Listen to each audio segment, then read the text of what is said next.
Hi friends, இன்னைக்கு நம்ம என்ன பார்க்க போகிறோன்னா, சின்ன பிள்ளையிலேருந்து அதாவது பிறந்து ஒரு வயசான குழந்தையிலேருந்து கொஞ்சம் வயசானவங்க வரைக்கும் எல்லாருக்கும் கொடுக்கக்கூடிய காமனான ஒரு கிஃப்ட். ஓகேவா? யாருக்கு வேணாலும் கொடுக்கலாம். அந்த கிஃப்ட் தான், வேறு எதுவும் இல்லை. இந்த ஹார்ட் ஷேப் பில்லோ தான். ஓகேவா? இது எல்லோரும் யூஸ் பண்ணுவாங்க. இதை எப்படி பண்ணுறதுங்கிற ப்ராசஸை இப்போ பார்க்கலாம். முதல்ல நம்ம சப்ளிமேஷன் பிரிண்டரில் இதை அந்த ஷேப்பில் பிரிண்ட் எடுத்துக்கிடணும். சரியா? அந்த பேப்பர் சப்ளிமேஷன் பேப்பர் தான் யூஸ் பண்ணணும். அது நான் எல்லா வீடியோலையும் சொல்லியிருப்பேன், இந்த சப்ளிமேஷன் வர்றது எல்லாத்துலேயும். அதே மாதிரி இந்த பேப்பரில் பிரிண்ட் எடுத்து அந்த ஷேப்புக்கு கட் பண்ணி எடுத்துக்கிடணும். ஏன்னு கட் பண்ணுறோன்னா, வெளியே எக்ஸஸாக இருந்ததுன்னா அந்த ஃபரில் பட்டு அது கொஞ்சம் அசிங்கமாக தெரியும். அதனால தான் கரெக்டாக ஷேப்புக்கு கட் பண்ணி எடுத்து வச்சுக்கிடணும். ஓகேவா? அதை தாண்டி அந்த மேலே அந்த பிரிண்டபிள் ஏரியா இருக்குல்ல, அந்த குஷனில் அதில் மெதுவாக ப்ளேஸ் பண்ணி டேப்பு, அது என்ன டேப்புனா ஹீட் டேப்புன்னு சொல்லுவோம். சரியா? ஆக்சுவலி இது கொஞ்சம் ஹை டெம்பரேச்சர் ஆனாலும் மெல்ட் ஆகாது, சுருங்காது, அந்த மாதிரி இருக்கும் இந்த டேப்பு. சரியா? ஹீட் டேப்புன்னு நாங்கள் சொல்லுவோம். இது வேறு ஏதாவது நேம் இருக்கான்னு தெரியல எனக்கு. சரியா? இந்த டேப் போட்டு நீட்டாக ஒட்டிக்கிடணும். எதுக்காகனா, நம்ம சப்ளிமேஷன் மிஷினில், ஹீட் ப்ரெஸ் மிஷினில் வைக்கும்போது அது அங்கங்கே மூவ் ஆகி அந்த ஃபரில் இந்த இங்கு ட்ரான்ஸ்ஃபர் ஆகாமல் இருக்கிறதுக்காக கரெக்டாக அந்த பிரிண்டபிள் ஏரியாவில் வைக்கணும். சரியா? அவ்வளோதான். இதை ப்ளேஸ் பண்ணிவிட்டு இப்போ நம்ம மிஷின் டெம்பரேச்சர் செட் பண்ணிவிட்டு மிஷினில் வைக்க போகிறோம்.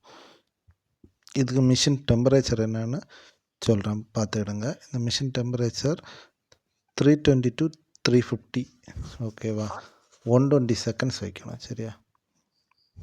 இப்போ மிஷினை ப்ரீஹீட் பண்ணிவிட்டு அந்த பில்லோவை ப்ளேஸ் பண்ணுறோம். ப்ளேஸ் பண்ணிவிட்டு பில்லோக்கு மேலே தப்லான் ஷீட்டு போடுறோம். சரியா? தப்லான் ஷீட்டு எதுக்கு போடுறோன்னா, அந்த பில்லோவில் இருக்குல்ல அது டேமேஜ் ஆகாமல் இருக்கிறதுக்கு. ஓகேவா? டைரெக்டாக நம்ம வச்சோன்னா சம்டைம்ஸ் சின்ன சின்ன அது என்ன சொல்கிறது, சுருக்கம் எல்லாம் வர வாய்ப்பு இருக்குது அந்த ஃபரில். அதனால தான் மேலே தஃப்லான் ஷீட் வைக்கிறோம். ஓகேவா? வச்சு அதை 120 செகண்ட்ஸ் ரன் ஆக விடணும். 120 செகண்ட்ஸ் தாண்டி நம்ம இப்போ ரிமூவ் பண்ணுறோம். ஓகேவா?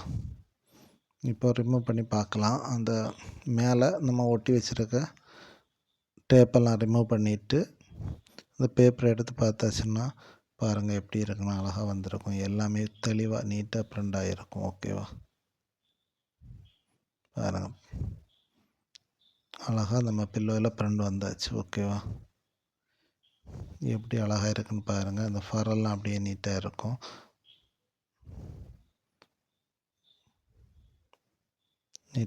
பாருங்கள். ஓகேவா? இந்த பிரிண்ட் குவாலிட்டியெல்லாம் நீட்டாக பர்ஃபெக்டாக கிடைக்கும். நீட்டாக வந்துடும். ஓகே. அதை தாண்டி நம்ம இந்த குஷனை தான் உள்ளே ப்ளேஸ் பண்ண போகிறோம். அதில் சைடில் ஒரு சிப்பு கொடுத்துருப்பாங்க. அந்த சிப்பை ஓப்பன் பண்ணி இந்த குஷனை உள்ளே வச்சிடணும். அவ்வளோதான், இதோட வேலை ஈஸியாக முடிஞ்சிடும். ஓகேவா? குஷன் இப்போ ப்ளேஸ் பண்ணலாம். குஷனோட ஒரு சைடை வச்சுட்டு லேசாக கையால் அழுத்தி அந்த ஷேப்புக்கு கரெக்டாக உட்கார வச்சிடணும். அப்போ தான் அந்த ஷேப் கிடைக்கும். குஷன் தான் கரெக்டாக எக்ஸாக்ட் ஷேப் அந்த ஹார்ட் ஷேப்பை கொடுக்கும். நம்ம குஷன் ஒழுங்காக இல்லாமல் கோணலாக வச்சுட்டோன்னா அந்த ஷேப் கரெக்டாக ஹார்ட் ஷேப்பில் கிடைக்காது. அதனால் குஷனை கரெக்டாக ப்ளேஸ் பண்ணிவிட்டு அந்த சிப்பை மெதுவாக மூடி விடணும். ஓகே. இப்போ பாருங்கள், சிப்பை மூடியாச்சு. சிப்பை மூடிட்டு ஃபுல்லாக ஒன்று டைட் வச்சுடுங்க. இல்லைன்னா அந்த சிப்பை உள்பக்கமாக விட்டு விட்டுருங்க. அப்போ வெளியே நின்றுட்டு நிற்காது. முடிச்சாச்சுன்னா ஃபைனல் அவுட்புட் இதே மாதிரி கிடைக்கும். ஓகேவா? இதே மாதிரி பில்லோ உங்களுக்கு தேவைப்படுதுன்னா எங்களை காண்டாக்ட் பண்ணுங்கள். இது நாங்கள் ஹோல்சேலும் பண்ணுறோம், ரீட்டெயிலும் பண்ணுறோம். ஓகேவா? ஓகே. இதே மாதிரி அடுத்த ஒரு வீடியோவில் உங்களை மீட் பண்ணுறேன். பாய்.